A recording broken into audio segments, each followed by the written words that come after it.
Today, Amy Oldfield of Body Theory by Amy joins me to talk about health and wellness and fitness. Amy, thank you so much for being here. Thank you for having me. Would you start out just sharing a little bit about Body Theory by Amy and how you got started? Yeah, sure. So I'm an online personal trainer and nutrition coach, and I specialize in working with women. I've always loved working with women, and I've got a particular interest in female hormones, female metabolism, and the menstrual cycle. So I love helping women to have more energy, lose weight, and have more predictable and enjoyable menstrual cycles, as well as feel strong, empowered by their body, and feel really great about themselves as well. Wow, that sounds fantastic. I think menstrual cycles are it feels like when we're talking about periods, there's this transition that we're in with women embracing their period more and kind of recognizing it as that fifth vital sign that it really is, compared to, say, 15 or 20 years ago. Is that what you've seen? How did you get into this space and of really tailoring your fitness program to work with women's cycles? Yeah, I completely agree with what you say. It's becoming so much more commonplace for women to feel okay talking about their periods and their menstrual cycles, and then B, like really be interested in, like what can I do to make my cycles better and treat my body in a cyclical fashion and have more enjoyable periods. So I do feel like it's become more popular, but also because my world is just completely immersed in that, it's like all I see as well. On social media, I'm following a lot of health related people who talk about menstrual cycles. So my world is very much that. But also for a lot of people, they are just starting to get this awareness. But in terms of what spiked my interest, I've had a very interesting background and relationship with my own menstrual cycle. And I am 38 now.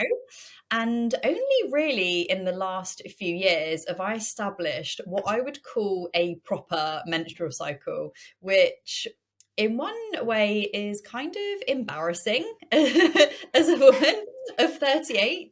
But also it's been such a wonderful journey that has allowed me to help other women. So I was a late starter. I didn't start my periods till I was 16, knocking on the door of 17. And things weren't quite right. They were very, very irregular. My doctor diagnosed me with PCOS, polycystic ovarian syndrome, which I'm sure you and most of your listeners are very aware of this hormone imbalance. And I was put on hormonal birth control. And I used a couple of different types, like the pill and then the implant. But essentially, I was on some kind of hormonal birth control for 12 years. And it completely took my periods away. And that's quite nice from one perspective because you're not having to deal with the monthly disruption, but it's also not normal and it's not healthy. So I was like, okay, coming off this crap, I want to feel like a woman. I want to bleed every month and see what my body can do. So I came off hormonal birth control completely. And I waited and I waited, and a period never came. Again, I started to feel fortunate in a way that I didn't have to deal with the monthly disruption, but deep down I knew that it wasn't normal and it wasn't healthy. So turned out I didn't have PCOS at all. I actually had hypothalamic amenorrhea. So complete mouthful, and we can just shorten that to HA. But essentially, my body was so stressed out and inflamed and undernourished that it wasn't allowing me to have a menstrual cycle. So I went through my personal little healing journey of overcoming HA, discovering for the first time a proper menstrual cycle, and then learning how I can really start to embrace it, live my life cyclically, and then help other women to do the same. So, quite a long answer to what might have sounded like a very simple question, but that's kind of how I've ended up doing what I do. Thank you so much for sharing that and for going into that. And when we're talking HA, I think so often women think that unless they're marathon runners or extreme triathletes or whatever it is, then that's not really going to be an issue for them.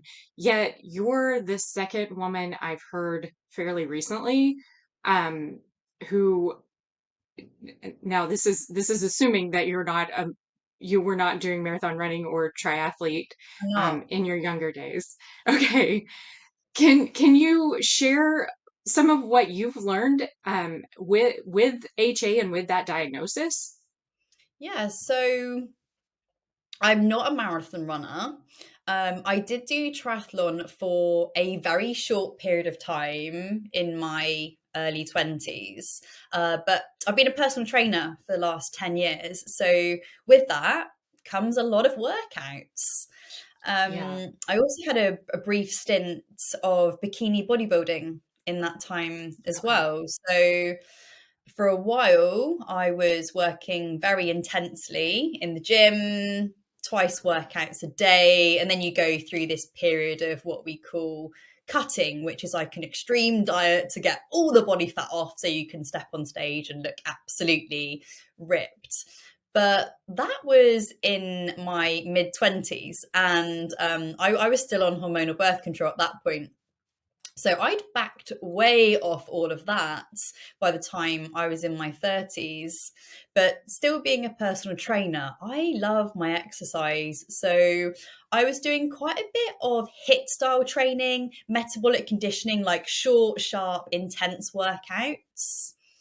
Sometimes only 20 minutes a day. So it didn't feel like a ton of exercise.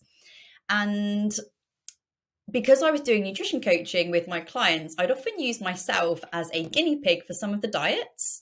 So I would try out things like intermittent fasting, keto diet, low carb, all these various things. So I felt like I was super healthy. Like I was doing my HIIT workouts, I was eating really quote unquote clean, and still, I was doing too much for what my body was willing to tolerate. So I was not giving my body enough food for the amount of exercise that I was doing, which didn't feel like that much. And I'm very stress sensitive, and I'm sure a lot of the women who are listening to this are the same as me. Like, it doesn't take much stress for their body to really start to tell them, and whether that be things like they can't sleep properly, or they're starting to gain weight really quickly, or they're having more mood swings and low energy. My body's just really stress reactive, and I wasn't creating a safe environment for it to want to ovulate.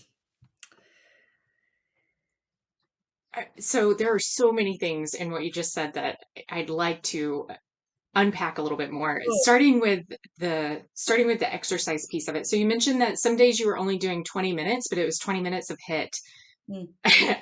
I know myself, so I have an autoimmune thyroid condition, and my body is very sensitive to exercise, specifically over exercising. Mm. So for me, that resonates with me. Would you be able to just dive into that piece of the conversation a little bit more on the exercise piece of it? Yeah, so it's a tricky one when we look at HIIT training, because it's been so popularized, hasn't it, over the last 10 to 15 years. Women don't want to commit much time to exercise, so it feels like a great option. You can do it from home, it's not going to take very long, you don't need much equipment. But what we don't realize is that high intensity exercise is fine for either a short while or maybe for just particular times in a woman's cycle. So, is it okay if I dive into the menstrual cycle a little bit just to answer that Yeah. question? So, first half of your cycle, which we refer to as the follicular phase, is a time when a woman's body has more stress resilience. So we have high estrogen at this point. That's like our stress shield. So you can kind of throw any exercise at a woman's body in her follicular phase, and her body will be able to cope with it much better. But then as you move into the second half of your cycle, known as the luteal phase, we're more stress reactive. We are more progesterone dominant at this point in the cycle, which just makes us naturally more kind of calm, and we need to chill a bit more in that part of the cycle. And we're very unstable in our blood sugar levels, very stress reactive, as I say, and quite kind of catabolic in the way that our body is in a state of breaking down. So if you're doing HIIT workouts all month long, it won't be too long before your body starts to tell you that it doesn't like it. Okay. Let's let's talk about that just a little bit more. So, you mentioned the catabolic state during the luteal phase or the second half of the cycle, and with that, your body focused more on breaking down. So, what would be good options for working out during the luteal phase versus the follicular phase? And the follicular phase, is that more anabolic with the build up state? Mhm. Okay. Yeah. So in your follicular phase, like I said, you can kind of throw anything at your body and it will go. So with that high estrogen, if you want to be burning fat at that time, your body will do it. If you want to be building muscle, like your body will do it more easily. But the luteal part of the phase, which is for most women about 10 to 14 days before their period, this point in the cycle, you are more dominant in progesterone. So it's like estrogen, progesterone, like the yin and the yang. They're very different hormones, but they both support each other in a very beautiful way. But where we're more dominant in progesterone at this point in our cycle, it means that the kind of training we want to be doing is more sort of bodybuilding style training in the first week of the luteal phase. So this might look like a rep range of like 8 to 12 reps, and maybe lifting until you feel like you're one rep short of failure. So you've just got one rep left in the tank, not pushing to your absolute limits, and probably backing off cardio at this point. But you can still work out with a decent amount of intensity. And then the last week of your cycle, so the very end of that luteal phase, this is like rest time. So you might want to be thinking more about doing more walking here, yoga. If you love working out, you absolutely can, but you want to be thinking about just dropping the weights a little bit lower, dropping off the intensity. So if you think about your effort level as a 1 to 10 scale, maybe pushing about a 7 out of 10. And I like to teach my clients to use this like a deload week. So we plan our training in blocks of 4 weeks at a time. And then when you land in the last week of your luteal phase, we just treat that like a deload week. Like you take more rest, you back off on your intensity, but you can still go to the gym, you can still work at home, whatever you want to do. Like women's bodies are amazing. We can do whatever we want when we want, but there's just better ways that we can use our hormones at each point in our cycle so that in the next phase we'll feel really great. So I love the way that one phase rolls into the next. So if you treat Yeah. yourself really nicely in your luteal phase, you're going to have a better follicular phase when your period arrives. Okay. So carrying forward with that conversation, what does the period week look like in terms of exercise? So obviously, everyone's experience of their menstrual phase is very, very different. My menstrual phase is pretty uneventful because I've learned how to master my cycle. My period just sort of shows up, and it's not painful, it's not heavy, it's not too light, and I feel pretty good. So, in theory, someone who has a similar menstrual phase to me might think, oh, that's cool, I'll just crack on. And again, you absolutely can, but the way that you treat yourself in one phase will determine how you're going to feel in the next phase. So I feel like, in this health and wellness world, there's two camps when it comes to how you should treat your body when you're on your period. Some people will say, like, this is your time to completely rest, just put your feet up and chill and wait till you stopped bleeding. And other people will actually say, well, because your hormones are at their lowest point at this point in the cycle, you're more like a man, therefore you can just work out like a man. So I'm kind of in the middle of both of those camps. And so I like to say, if you're feeling good, or if you're not feeling good, actually, have your first 2 days as rest because your hormones are very low at that point in your cycle, and then resume business as normal. But of course, not everyone has straightforward menstrual phases. I've worked with women with PCOS or endometriosis where they just have very heavy, painful, crippling periods where they couldn't even consider getting off the sofa.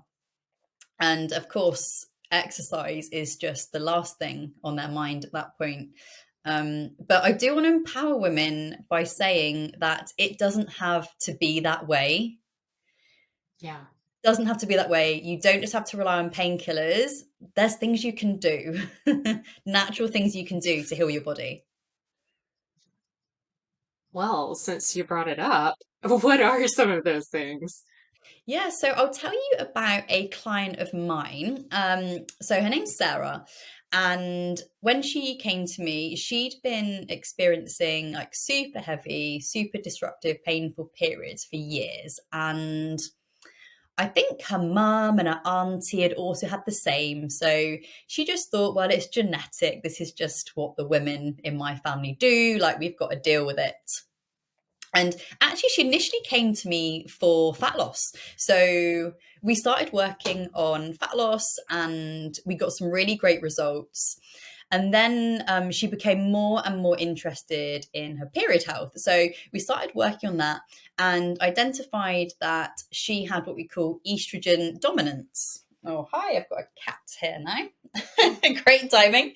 So she had estrogen dominance. So this is where her estrogen is a bit too high compared to her progesterone. So we started working on things that she could tweak, particularly with her nutrition and with her supplementation to help her metabolize estrogen more effectively, like help out her liver and her guts, get the estrogen out of her body, and also what we could do in her luteal phase to start to reduce inflammation. So, one thing that she found, and I'm sure many women will relate to this, having high hunger just for your period and high carb and high sugar cravings as well, and wanting like junk food and comfort food.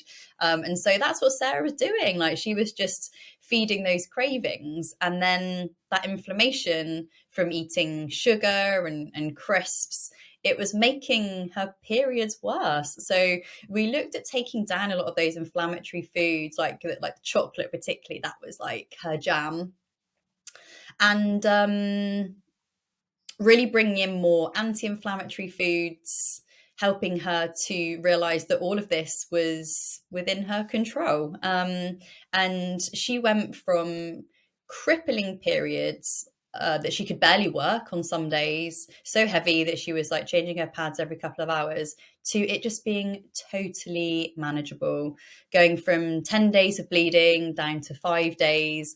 And it was just such a wonderful transformation to see her go through. It was when you think about how you spend your time, if you're losing 1 week every month for a year, that's like a lot of weeks of your life to get back. Yeah, it is. definitely. So with the estrogen dominance, how do you how do you identify it or how do you define it? Maybe a better question.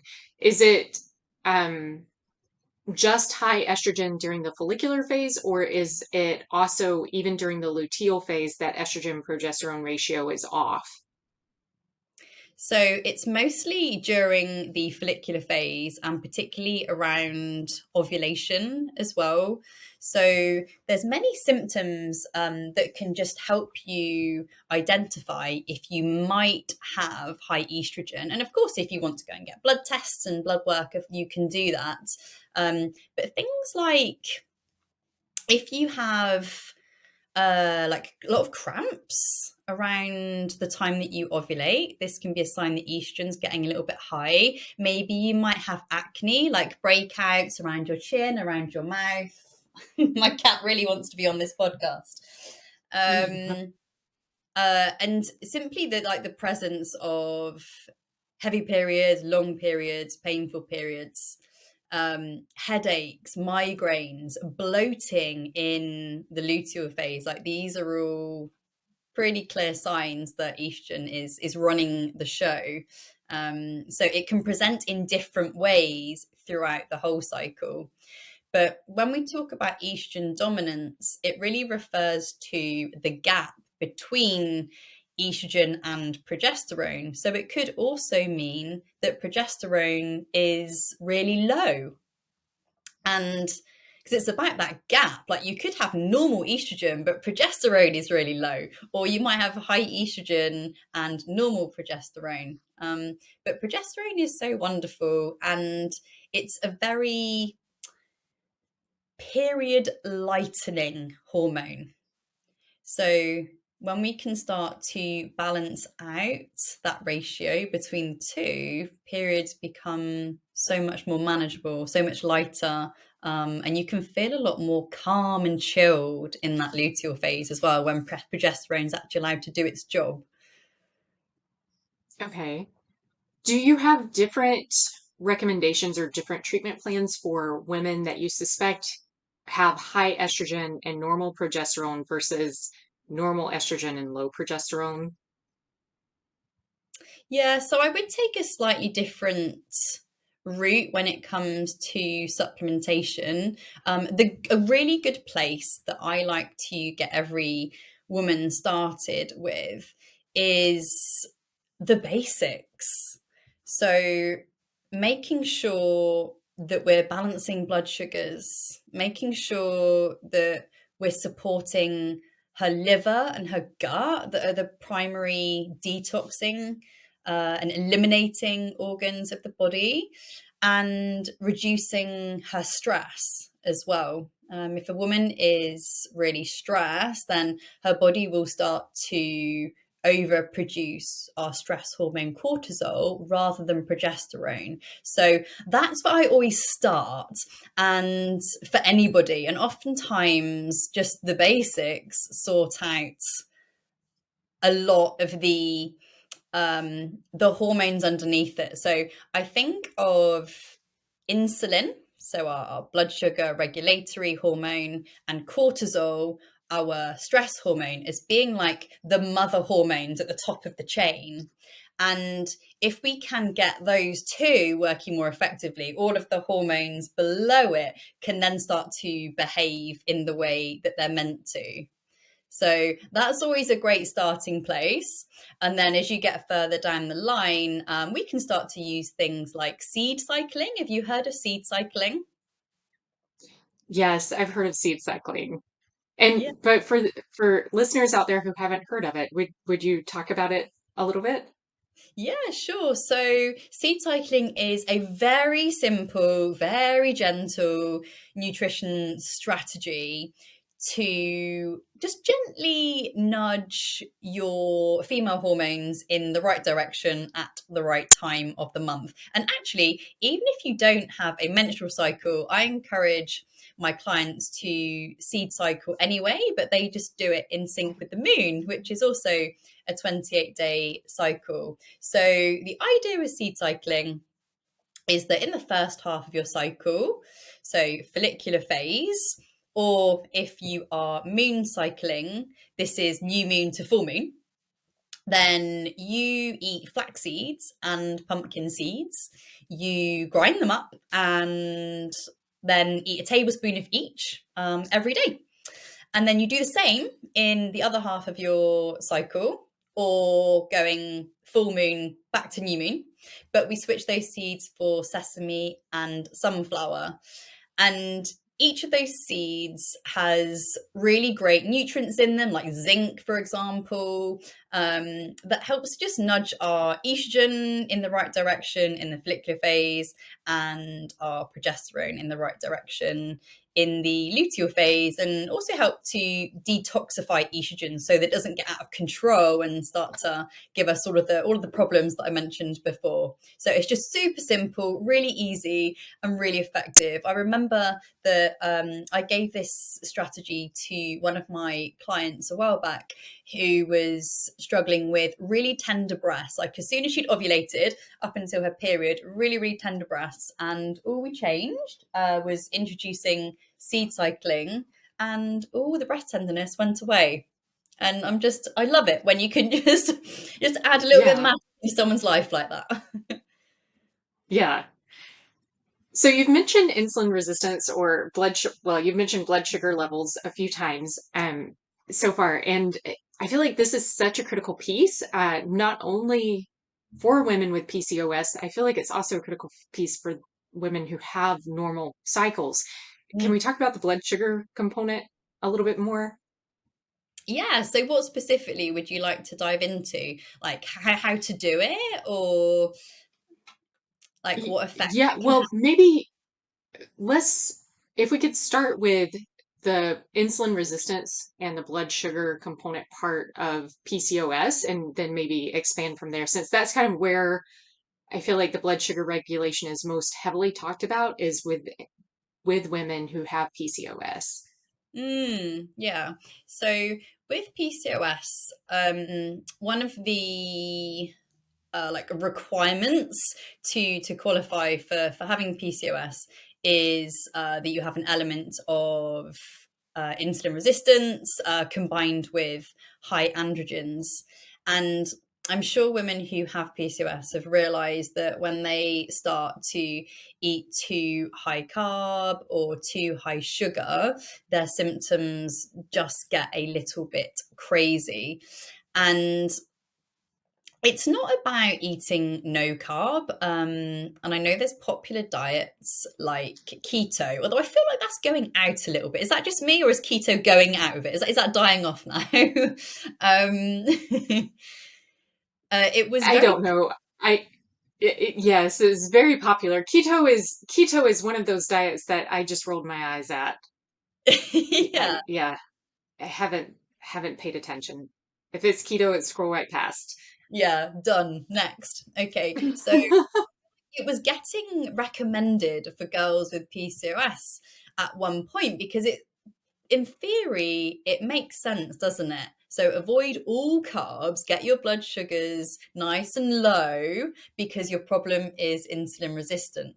Um, but if you go too low carb, then it's too stressful on the body. So I said before, Yeah. like you've got these two master hormones, insulin and cortisol. So in the process of trying to get insulin down by cutting all your carbs out, you then might increase cortisol because you're totally stressing your body out.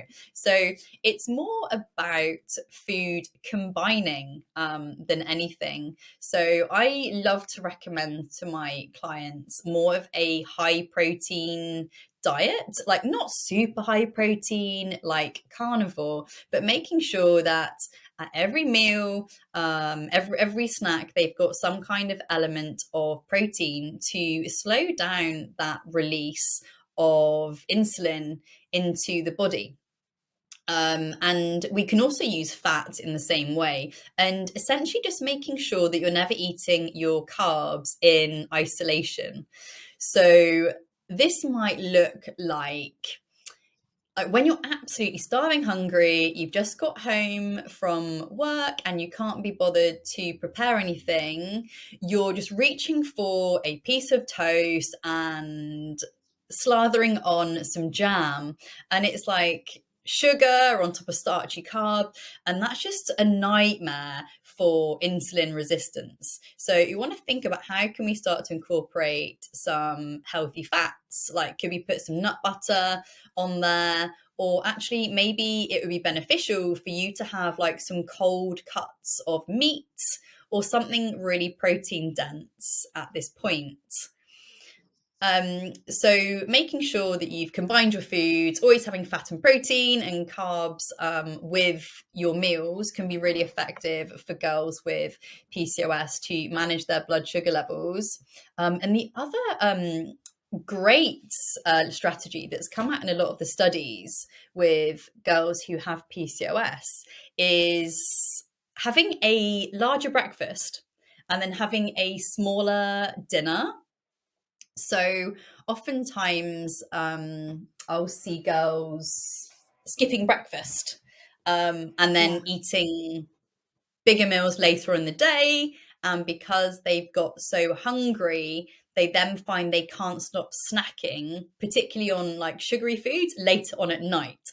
So, with women who have PCOS or hormone imbalance, it seems to work really well to have a bigger breakfast, like a medium sized lunch, and then a smaller dinner to help them to control their blood sugar levels.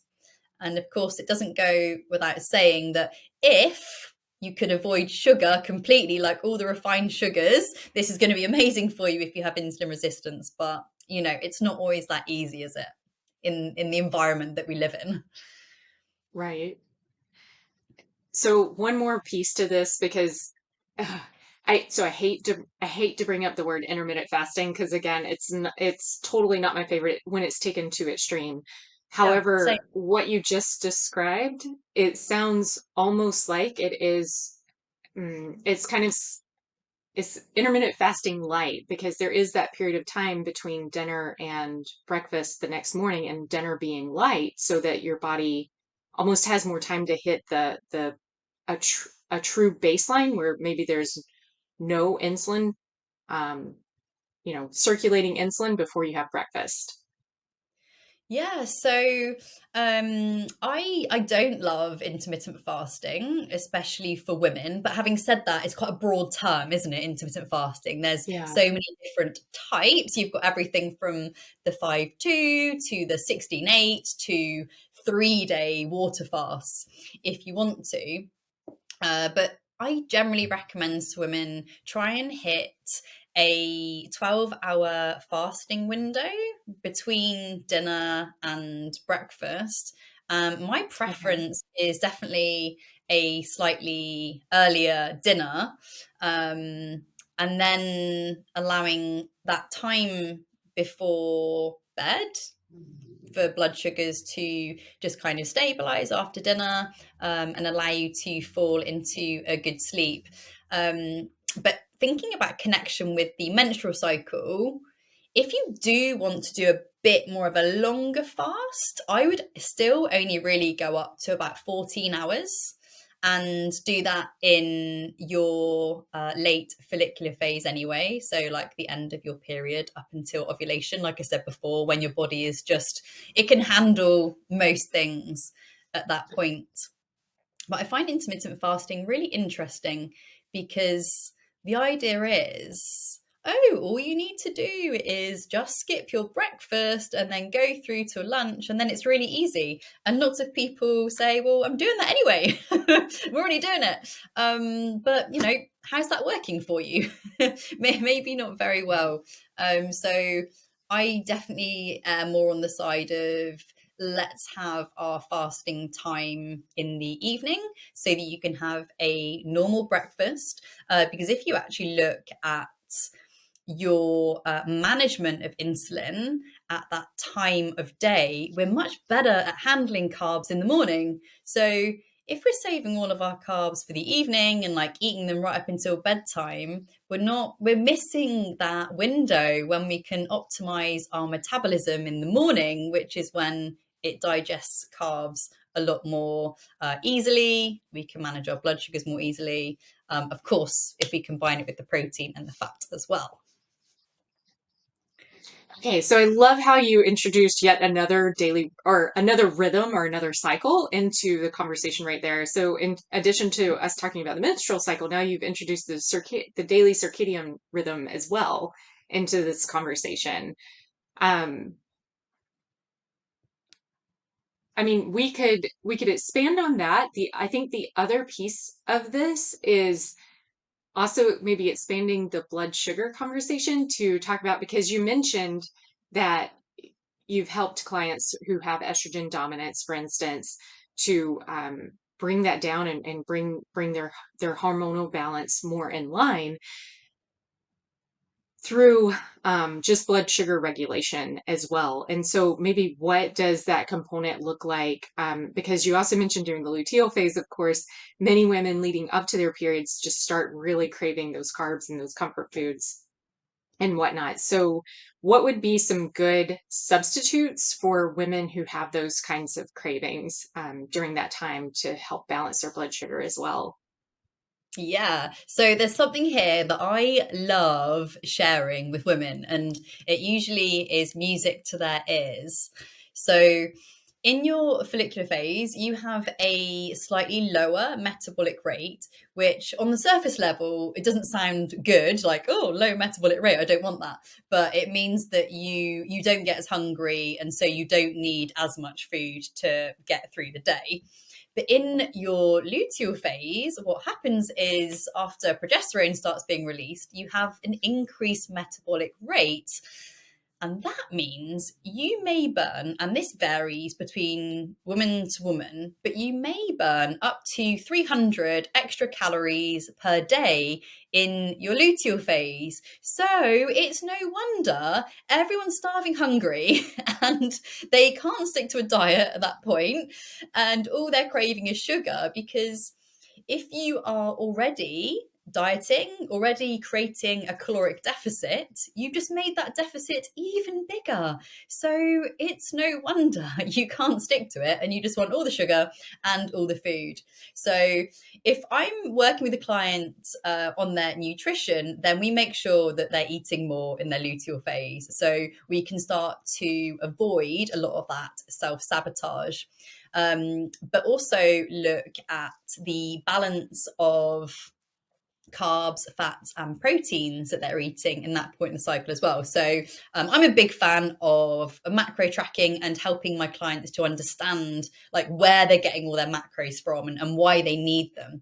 So at this point in the cycle, if you have more cravings and you have higher hunger, we simply need to boost up your protein because protein is an awesome macronutrient for suppressing your appetite and shutting down sugar cravings in your brain. So we make sure that we have higher protein, and oftentimes that's all that's required at that point in a woman's cycle to really shut down a lot of the hunger and a lot of the cravings. And we can also play around with the amount of fat that we eat versus carbs as well. So I quite like to lower carbs a bit more at this point in the cycle, and increase fats just to make them feel more satiated, and to balance out blood sugar levels as well. So we could, like, people will often ask me like, what can I do to fix my sugar cravings, like what sweet treats can I have to fix the sugar craving? Well, often it's not about like what alternative sweet food can I have to fix the craving, but let's just make sure we're eating enough food, enough fat, enough protein, and then probably the craving's just going to go away and it's not going to be an issue anyway. So we can sort of look at Okay. it different way. Yeah. Okay. I mean, that's excellent. That's really the first time I've heard, yeah, just boost your protein intake during that time to help curb those cravings. Um, I had another question. There was something that I thought of while you were talking. I don't remember what it was now. This might be a good time to ask you if there's anything that we haven't talked about yet that you would like to mention. Ooh, what related back to the menstrual cycle?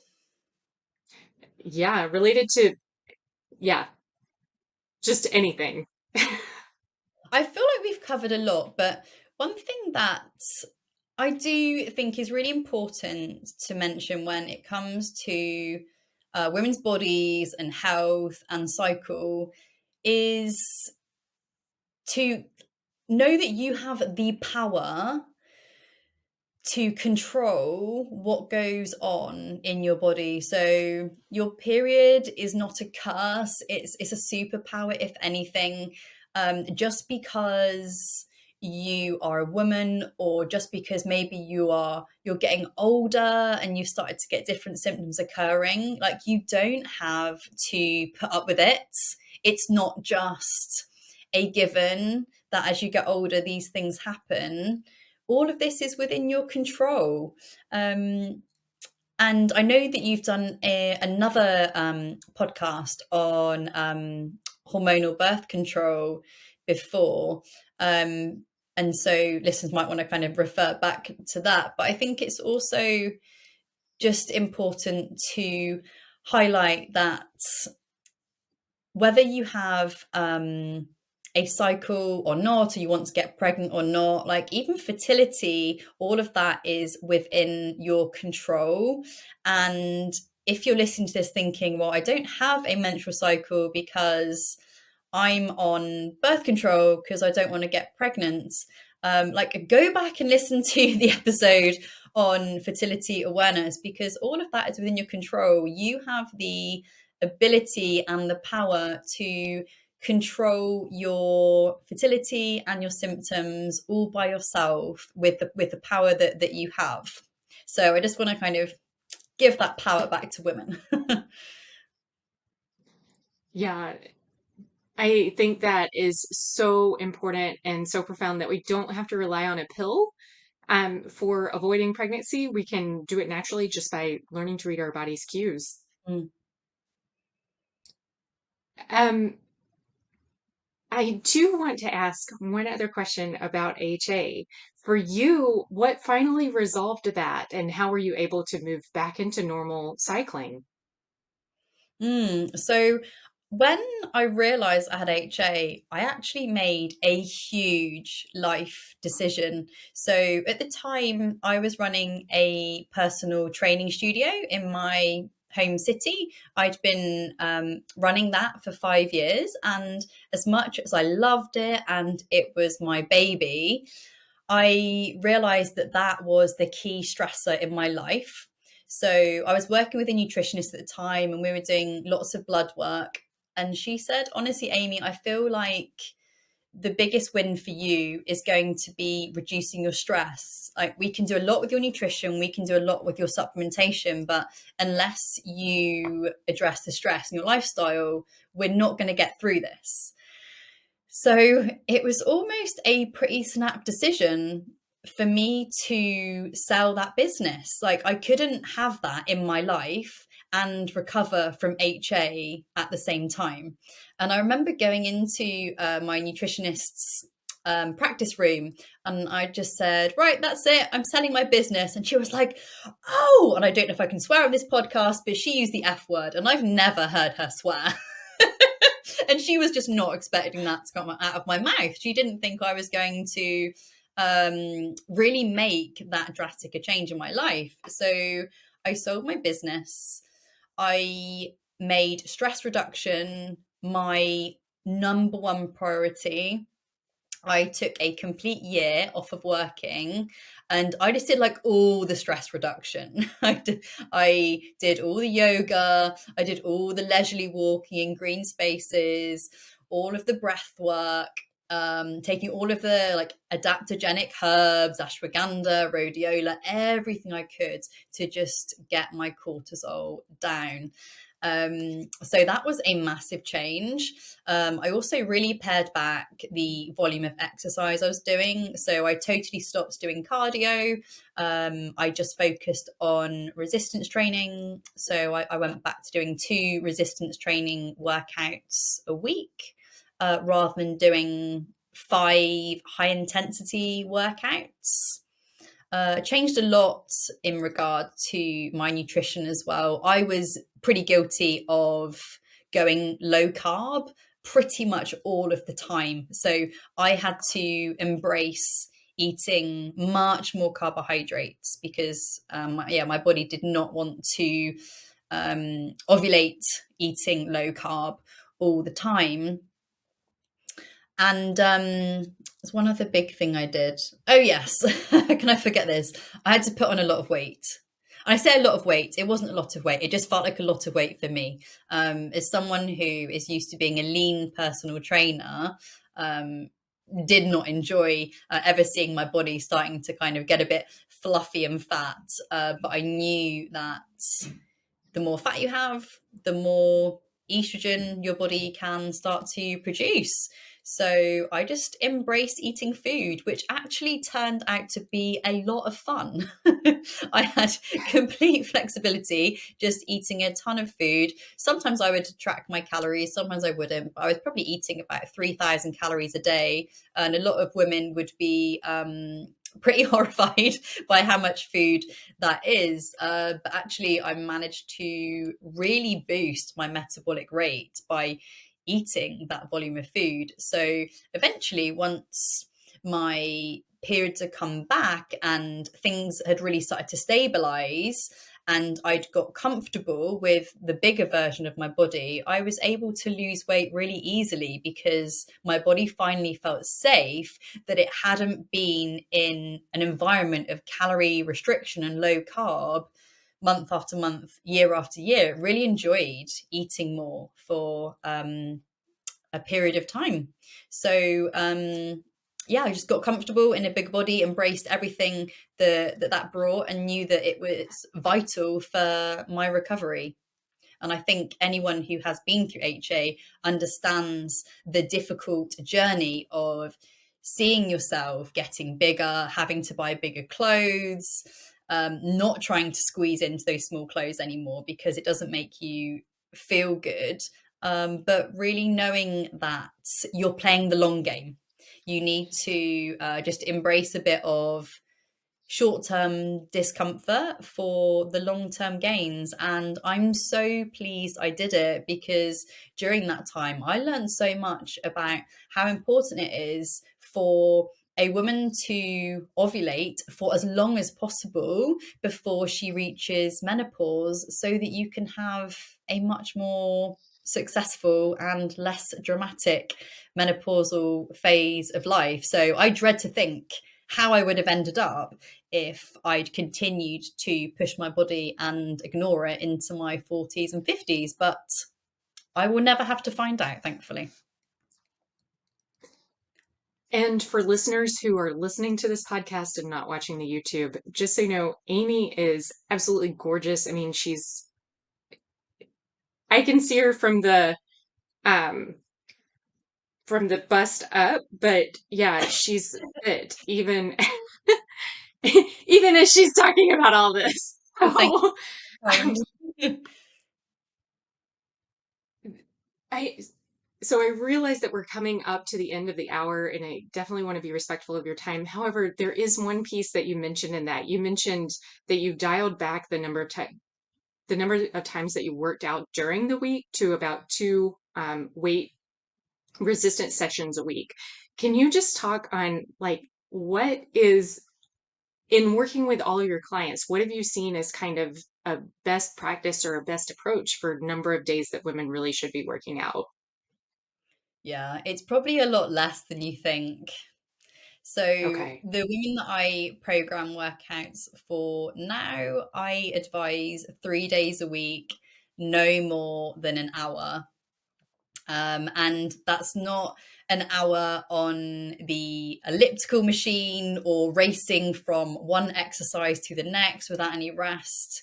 It's properly programmed resistance exercises that allow them to strengthen their body, build muscle, get strong, and that includes taking lots of rest periods in between your exercises. So I know a lot of the workouts that are written for women, or not even women specifically, but just stuff that you might come across from influencers on Instagram. It's a lot of like circuit training, do this exercise back to back, like 7 different exercises, and then do it again for like 30 minutes.